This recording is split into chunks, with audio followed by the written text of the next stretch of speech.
Law of टॉर्ट्समधील अतिशय landmark अशी judgement Ashby versus white. ह्या प्रकरणात काय झालं, ॲशबी जो आहे हा एक क्वालिफाईड वोटर होता पार्लमेंटरी इलेक्शन करता.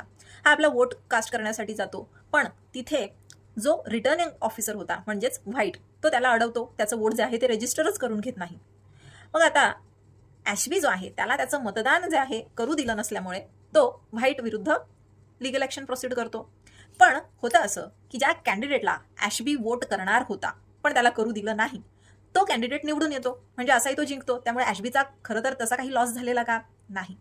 मग कोर्टामध्ये व्हाईट म्हणजे जो रिटर्निंग ऑफिसर होता तो हेच म्हणतो की त्याला कुठलाही लॉस जो आहे तो सफर करावा लागला नाहीये, त्यामुळे ह्या लिगल प्रोसिडिंग्स ज्या आहेत त्या रद्द करण्यात याव्या. पण हाऊस ऑफ लॉर्ड्सने इथे काय म्हटलं माहिती आहे की इवन दो त्याला ॲक्च्युअल डॅमेज किंवा लॉस झालेला नाहीये, बट हिज लीगल राईट, कुठला right, right to vote, right to vote हा लीगल राईट आहे, तो राईट व्हायोलेट झालेला आहे. आणि जेव्हा जेव्हा एखादा लीगल राईट व्हायोलेट होतो तेव्हा तेव्हा कॉज ऑफ ॲक्शन अराईज होते. आणि त्यामुळे जरी त्याला प्रत्यक्ष कुठलंही नुकसान झालेलं नसलं तरी सुद्धा त्याचा लीगल राईट जो आहे तो व्हायोलेट झालेला आहे, आणि त्यामुळे he is entitled to damages. Okay, त्याला तिथे नुकसान भरपाई जी आहे ती मिळू शकते. आणि या केसमधून आपल्याला लीगल मॅक्झिम मिळाला आहे इंजुरिया साइन डॅमनो आणि उबी ज्यूस इबी रेमेडियम.